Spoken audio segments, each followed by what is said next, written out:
Hey mamas, you're listening to the Balanced Working Mama podcast, the only podcast teaching you how to balance your work, motherhood, and wellness. I am Dr. Amber Thornton, clinical psychologist and mama wellness consultant. Each week we dive into tips and strategies and much more so that you too can become a balanced working mama. Let's dive in.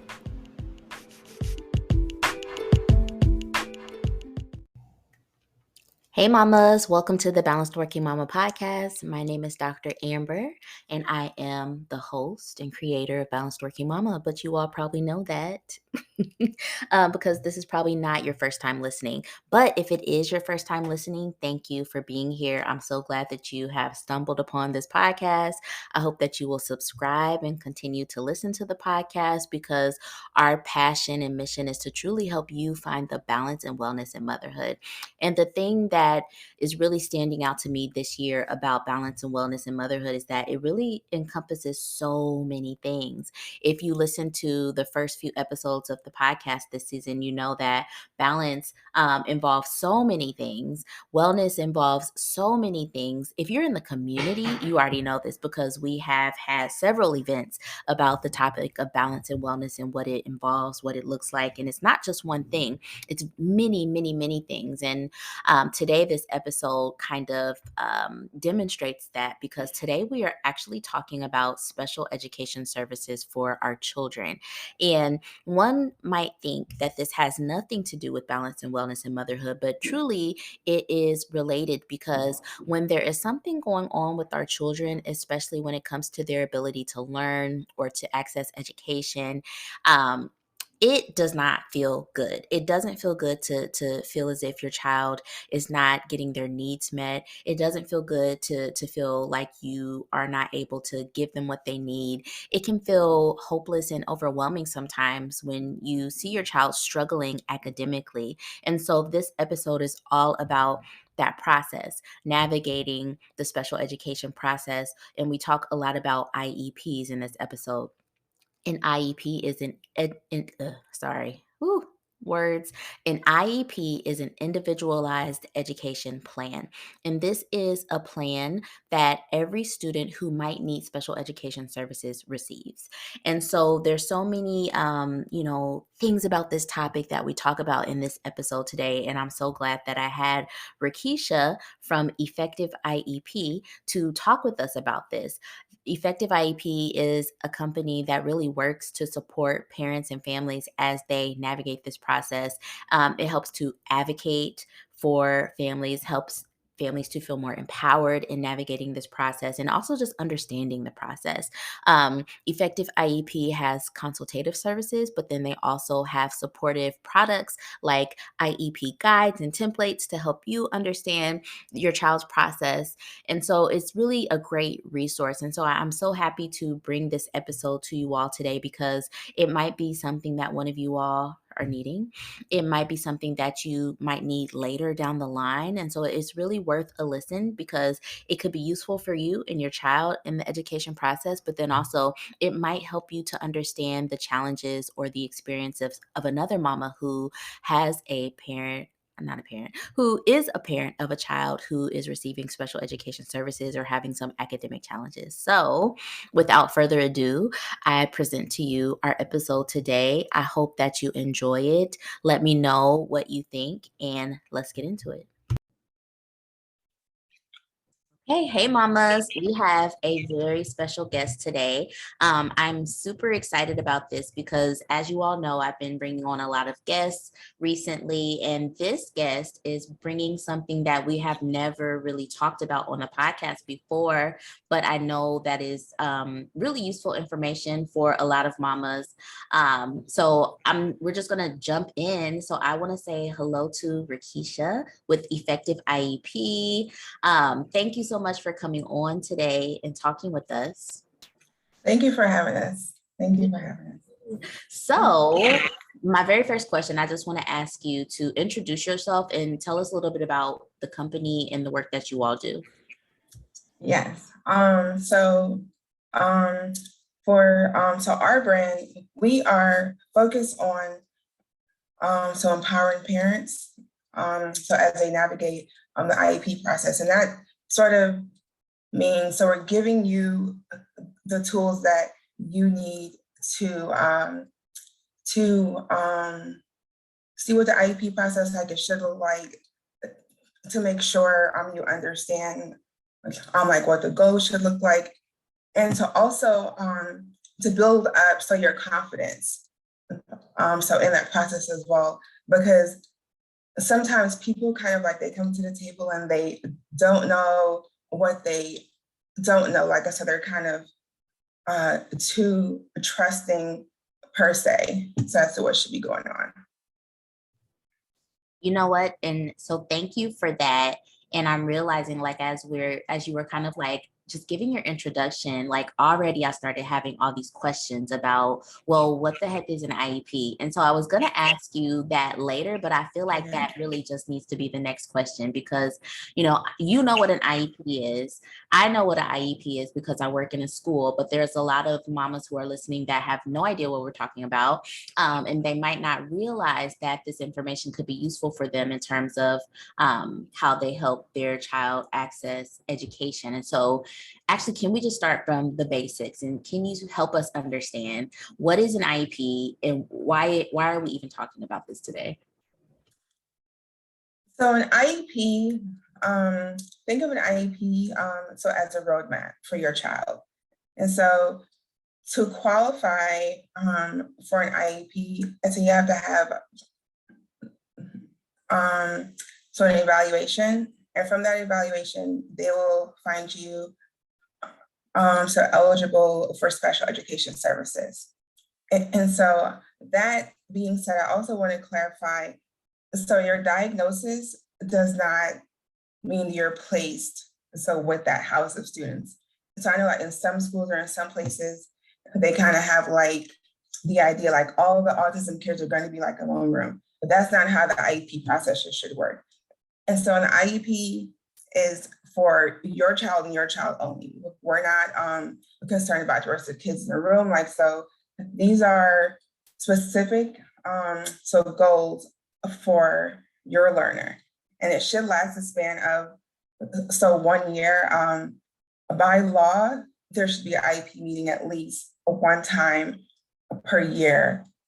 And then you have a reevaluation, so at least once every 3 years. But that being said, like your rights, so as a parent, you can basically like so request an IEP like at any time. So so it's February right now.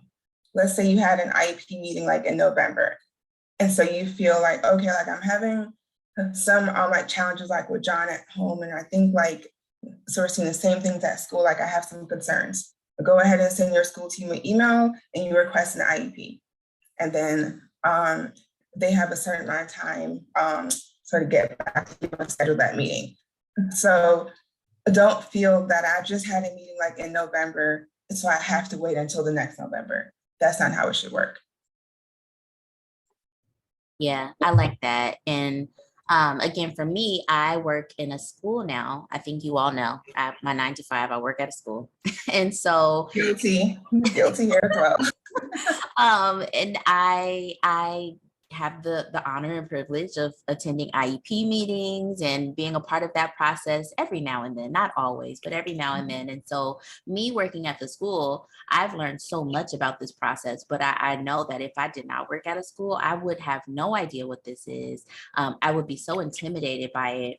And so something I'm also realizing, I feel like the terminology or the language around this has changed a little bit too, because I think many of our listeners might be used to the term like special education. And so with that, they might understand what that is, but they may not have heard IEP, which is individualized education plan. And so how do those things relate? Are they the same? Are they different? Are they just to help the mamas kind of like understand those two phrases and how they're connected? So legally, you can be found to eligible so for IEP. So based on your diagnosis, as far as like your skill set, and things that you need. And so, for example, there are some students like it's more of like a reading fluency, like it's more of like, so a delay. So for some students, like it's only, and so it's only um, so focus like on your math goals. And so students with an IEP are in special education. But that being said, just because I have a diagnosis of like ASD or technically like it's ADHD, like or OHI, et cetera, I can be served in a gen ed classroom. So I don't need to be in what people will think of special ed classroom, like those smaller settings. To go along with that, sometimes those smaller settings, the supports so are built in. But again, like this is based on your child and your child only. It's not for the convenience, like so of the school or staffing issues, et cetera, et cetera. Like this is for your child only. And so there are some kids, so in a gen ed setting, and they may really have like accommodations. So for testing and quizzes, that says, oh, I get an extra 15, 30 minutes.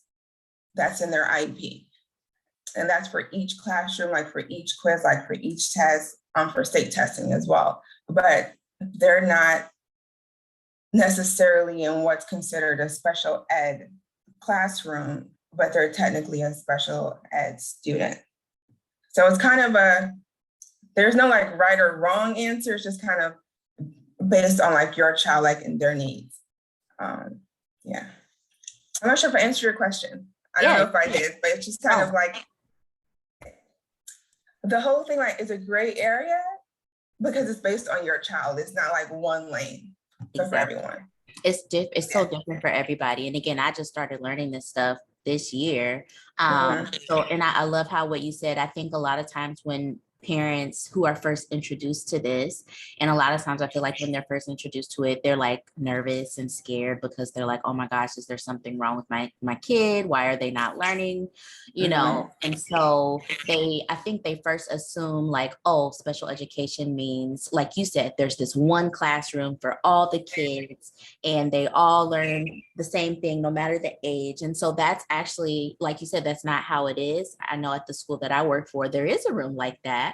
And it's a very small classroom, and that's the most, and again, I hope I'm not messing up the terminology, the most restrictive in terms of accessing education.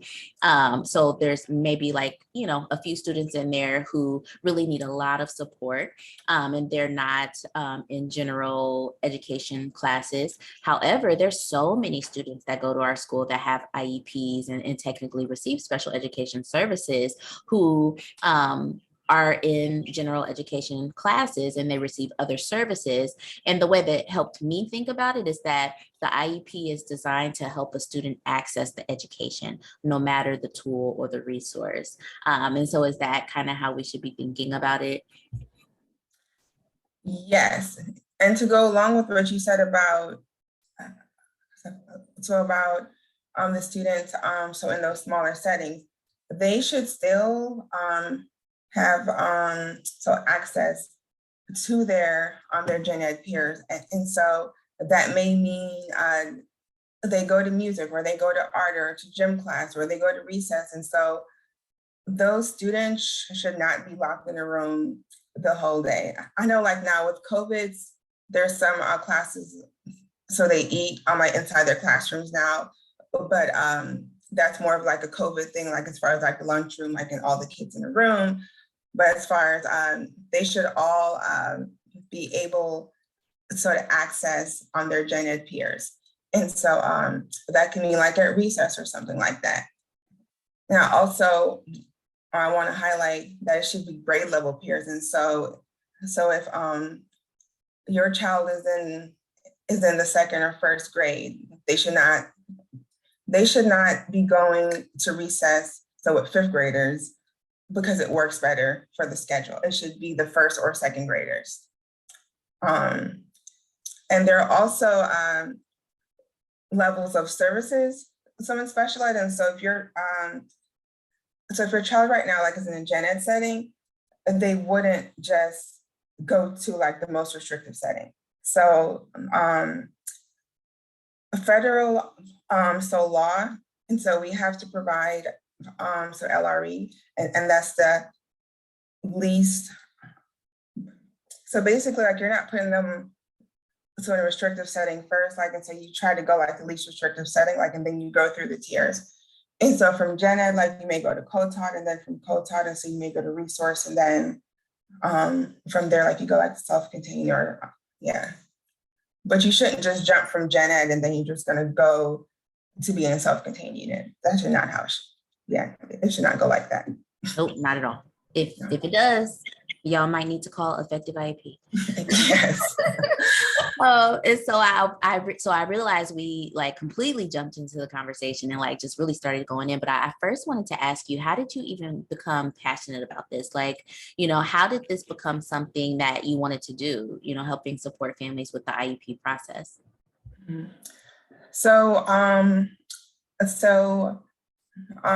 team here is like a variety.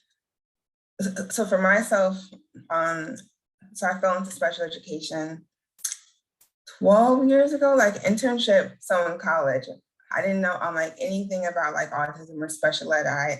And then I did internship and I loved it. And I have not like looked back since. And so some of our team members, they've been in special ed like for 20 plus years. Like, and so we come from a variety. But the main idea is like, we're not here to build your dependency on us. So we're here like to give you those tools. And so sometimes when people like they hear about the company, they think of us so as the advocates. So for us, our goal is to give you those skills like to advocate, because like once you know the basics, that's all you have to do. Like for someone who's been in a lot of who's been in quite a few so IEP meetings, like as far as like legal meetings, you see advocates and they talk for the parent. And there's sometimes the parents don't agree or don't know, or they're saying like something that the advocate does not. And then you have that back and forth, and you just see that friction. So they're like, and then that impacts like the whole like route like of the meeting. And so I do want to clarify that for our goal is not to sit at table with you, so it's to give you the tools, and so you're confident like at your own table. So because again, like these are skills that so you can apply to different places. And so it won't just be like for your child at school, like so maybe at church, like you can tell someone, hey, so at school, I know like if you give John like a 5-minute heads up, like so he'll transition so much faster. You see what I'm saying? Like, so for us, so it's more about the quality of life like of the whole family. So and not just focused in so at school. I love that. And I love that you said that advocacy, because I do think that is important. Because I know for me, like as a parent, thinking about this process can be really intimidating because you feel like you're like walking in, the way that the IEP meetings are set up, it's like a whole bunch of school professionals. And then it's you, and you're supposed to like know the things for your kid, and then it's confusing. It can feel really intimidating. And so I imagine that those are some of the barriers that parents might face as they navigate this process. But I wanted to ask you that question, with you and your team working with families around this, what are some of the barriers that you've noticed parents are facing when it comes to the idea of special education for their student or navigating the IEP process? I would start out that's why I say like people are tired. And so it's kind of like you don't so you're starting out on like kind of like I don't know like where to start. And so I know it's not working, but it's also something that I think is better held like for a professional. So for those conversations, and so I kind of shifted and I kind of like, okay, like, so what are some challenges like, so you're seeing at school, like, and what are some challenges like you're seeing at home? And then we flesh those out. And then, and then from there, so it's about trying to build a communication gap because sometimes like schools and just how, so I wouldn't say schools, I would say like just how so people are sometimes, it's more about the convenience. And so like I may call you and ask you like, hey, Dr. Amber, is it okay like to have a meeting on Wednesday morning? When like legally, I should give you like a written notice and you have at least 3 days, and then those 3 days like, so I should give you so a draft of the IEP, like so when you come to the meeting, like you already so know what the present levels are, so you know what those goals are. And so it's sometimes not knowing what the process should look like. So then also people tend to care about like the whole class. So which is good. I'm not saying like you shouldn't care about the other kids in the room, but the other kids in the room, they have their own IEPs as well. So you're focused on like, so your child. And so if your child like has like high needs or they need to, and so they're in that self-contained class for a certain part of the day, but they need to go out, that's what your child should have. It shouldn't be, oh, you know, there's only like one staff member in the room. That's not your responsibility. The school is supposed to provide faith. And so you want to make sure that the education like is appropriate for your child. And so, so I think like it's not knowing, like, and try to build those communication gaps, and also coming to the IEP meeting with your concerns. So ready. And so when I walk you through like the parental concerns and you share that, like, so we recommend that you share that with the school team at least 3 days so prior to the meeting. And that way, again, like they're coming to the table so prepared like to answer. So rather than like you go into the meeting, like and hand them like a piece of paper and then they have to take the time so to read and kind of like go through like in that way, so the entire team is sitting down like and being effective as far as like so our time. Yeah. Yep, that makes a lot of sense to me. And so I wanted to ask, because again, there might be mamas who are listening to this and they have not considered this, but they might be experiencing some things with their child that might lead them to experience this later. And so I guess the question I'm trying to ask is, what are some signs or indications that might warrant us to want to start this process? Or what are some things that might let us know that our child might benefit from having an IEP, or that we should look into this process? Okay.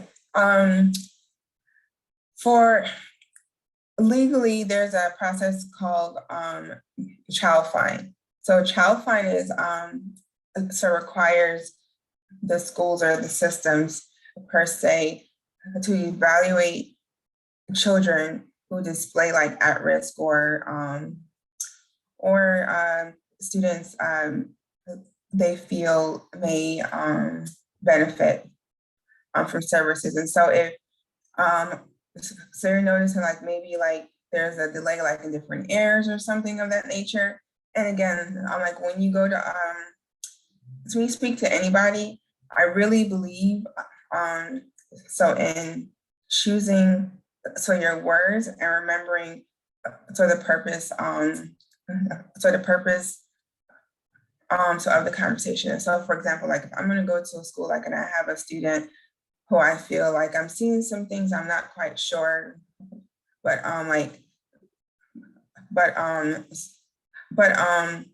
so I want like a second set of eyes, or I want to get like so an evaluation done. So I'm going to send an email like and I'm going to say like, hi, I'm Miss So and So, or I'm John's mom. I would like to request So an evaluation based on John's so reading level, he's about 60% so behind some of his peers like in his classroom, and we've tried XYZ. And so then the school is going to respond back. And the next step it should be, so they're going to talk to you, and then, but before the evaluation starts, they still should get your written consent before the eval, because the consent is going to tell you so exactly what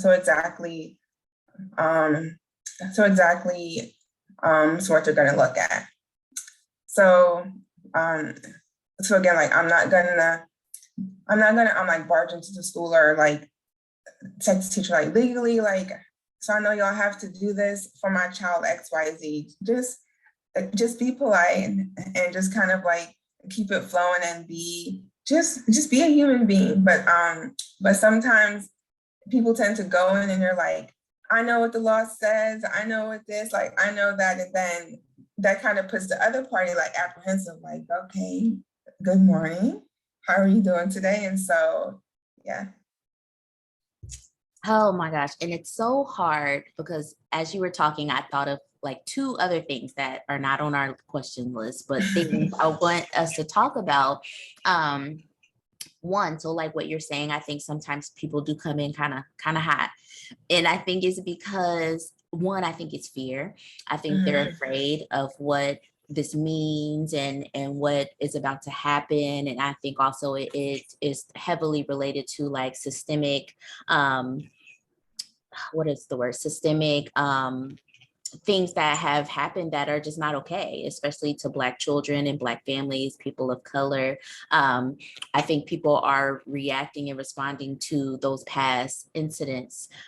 Even if they didn't happen to them, they just know that, hey, sometimes our school systems and our institutions don't treat our children the best. And so, you know, I like what you're saying, you know, I think what I'm realizing is that working with a company like Effective IEP can kind of help bring down some of those walls or the barriers, or even help addressing some of the fear around it too.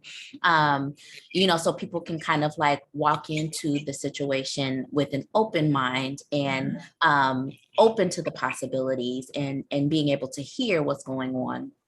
But the other thing you made me think about, and I'm really curious to get your opinion on this.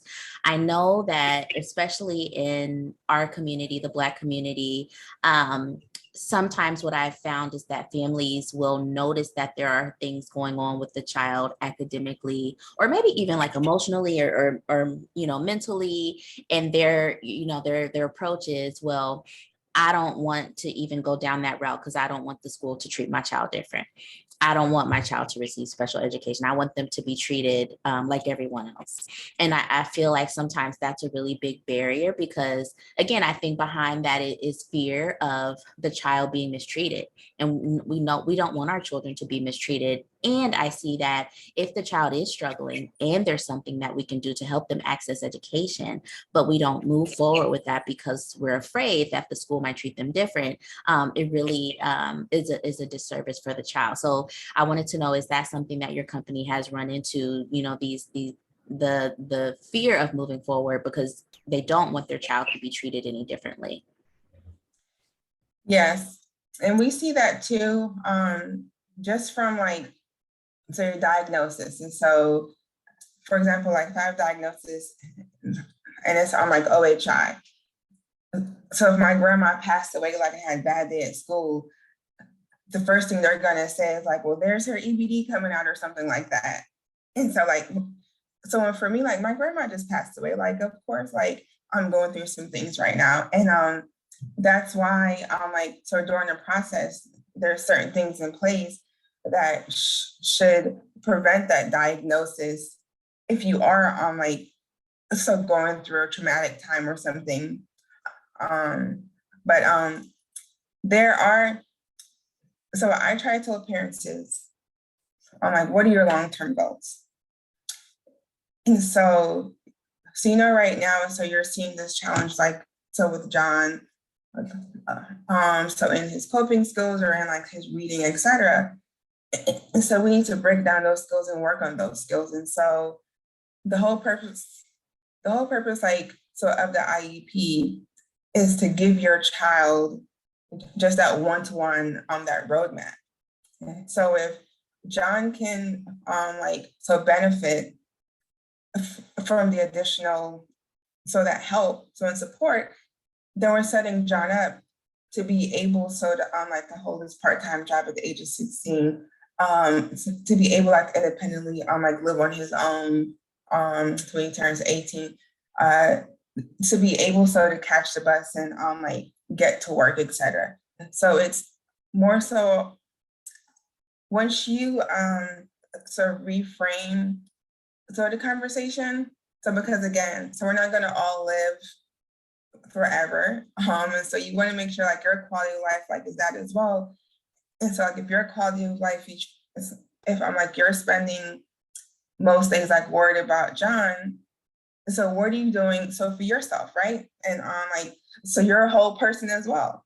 So you want to put those supports in place. And so John knows that, oh, I get to talk to Miss Amber. So I'm on this day a week. Oh, I get to talk to so-and-so this day a week. Oh, I'm working on my math skills. You're building up on that confidence as well. So in your child, it shouldn't be a situation where John is shamed because of his math skills. It's more about, oh, I'm working with Miss so-and-so, or my skills are growing up. And with the IEP, so you have to report every 4.5 or 9 weeks. So on the progress, so of that math goal. And so, so you'll be able to see, well, okay, John is making progress in math or not seeing progress in math. And so by looking at those progress monitoring data, you can see, well, okay, and so we've tried this, and so we need to switch a teaching method, or we need to switch something else. But it's more about, for us, the child can feel that as well. So you want to empower the child. And so sometimes when you hold back services, you're, I'm trying to find the right word, but you're kind of, I don't want to say building, but you're reinforcing, some of those feelings so as to I'm not good at math, I'm never gonna be good at math. Because in that situation, so John isn't actually working on his math skills. It's just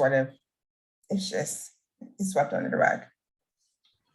I think, yes, I hear what you're saying. And another way I was thinking about it is it reinforces that negative self-belief or self-concept, because when we withhold services, we're essentially telling the kid that there's something that they need to do on their own to improve, versus we can just give them this tool that would help tremendously. And so it kind of helps to externalize. I hope this is making sense. Now I'm trying to figure out my words. It helps, providing services and tools and helping with skill building helps to kind of externalize the process of what it means to progress or move forward. You know what I mean? It's not all just I have to do it on my own with my own intrinsic capabilities or my own internal self. I can have tools and skills, and that also leads to growth. And so that's kind of how I thought about it too. Because I agree. I think sometimes, for instance, I'm always thinking about for instance, ADHD. This is one that I'm always, it's common, it comes up often. And so sometimes we have students who have had ADHD for years, and we've either ignored it or we've told them that they're just not trying hard enough or that they're just not listening, when really they have needed help and tools and strategies to help them cope with how challenging it can be to listen or to sit still or to focus. And so withholding those services from them has then led them to become really lacking self-confidence about their ability to do things, or not having good self-esteem, or not wanting to try at school. So absolutely, I see that a lot. And I think, when I used to work at a university, I would have a lot of students come in for therapy because they did not receive services that they really needed all along. And they finally went to college and received the services through a similar process, IEP process. And they were just like, wow, I wish that I would have got this, before I came to college. It would have really changed things for me. So I absolutely agree with that. I have like two more questions for you. Okay. And so the last few, this one is about, do you have any other suggestions for how parents can go into this IEP process and really advocating for themselves and their child? Any other tips or strategies to help them feel ready to do something like that? Yes. The first thing I recommend is to please, I'm begging you, attend the meeting. Please, please, please. Oh my goodness. There's so many meetings. So where the parents will say, oh, it's okay. Oh, it's okay. I'm not gonna come. Then you don't know what's going on, and then when something happens, and so please, please, please attend the meeting, especially now, like with COVID and everything. Like, it's a quick thing on Zoom, so you can be at work or be in your car, like, and attend the meeting. And so you just ask the school team, I'm gonna send you a draft of the IEP, so 2 days before, and so you have it like printed out for you, like you make your notes on it. And so please attend the meeting. That's the first thing. The second thing is, it's okay to ask questions, because the languages shouldn't be too technical, so if you understand. I know that as like professionals, like a part of our professionalism, like in our ethics, is to make sure that things we're sharing with people, so it's like in their language. Because if not, then what are we doing, right? So if so if so if so you have questions, please just ask the questions. And again, like, it's about like how you ask it. And so try to make sure, again, like your intention so aligns with your language. So the next thing so I would share, so it's follow up. So if there was a goal or there was a meeting and the team said, I will let you know in 2 weeks, go ahead and send that email like, hi, Miss So-and-so. During an IEP meeting on X, so we said that we will follow up on Y. I'm just checking in. Please provide an update. Very simple. It's very so direct, but it's also I don't want to say polite, but it's not like rude and say, well, hey, it's been 2 weeks and I haven't like heard from y'all. Like, what are y'all doing at that school? I can't keep up with all this stuff all the time, right? So you gotta find that balance. And again, so I touched on this before, but please share your parental concerns. Because like what I see happening a lot, I'm at meetings, the parents will say, oh, I don't have any concerns. And especially school is about the whole child. And so like, even if you're having like issues at home, they have like social workers on staff, like community resources and stuff. And so don't be ashamed to share. Well, so mornings are very difficult. It's been challenging at home, where I'm looking to find more things in the neighborhood. So for him, and so that's something I'm working on as well, because so social workers at school, they are bomb. When I tell you they are connected, they know those resources. But if they don't know, then they can't help. And so please just share parental concerns, and please be honest. Please be honest. Wow, these are really good tips. Thank you so much for coming and representing effective IEP and really just talking about a topic that, again, we've never talked about before on this podcast, but I know that so many mamas will get a lot of value out of. So thank you so much. And my last question for you, if there are mamas that are listening to this and they want to connect with effective IEP, or that maybe they have questions, how might they connect with you all or reach out? So we are at Effective IEP on Twitter, on IG, and on Pinterest. If you join our email list, we have great freebies. So we have a parental a concern document. We have an IEP note template. We have a get to know me template for your child. And we also, we have a mini version of our guide of tips before the meeting, during the meeting, when the meeting is over. So as well. And so join our email list and visit our website. It is www.effective www.effective IEP.com. And I would like to add one more thing. Personally, I'm a BCBA, and so I do want to clarify that. So our services are not for the BACB board, and we're not so aligned with that. And so I do want to make that clear that this is not a BCBA typical services, and our services are outlined on the website as well. Thank you so much. I am so excited for this episode. Oh my gosh. Well, I really hope that mamas get a lot of value out of this episode, and we appreciate you for coming on so much. Okay. All right. Until next time. Bye.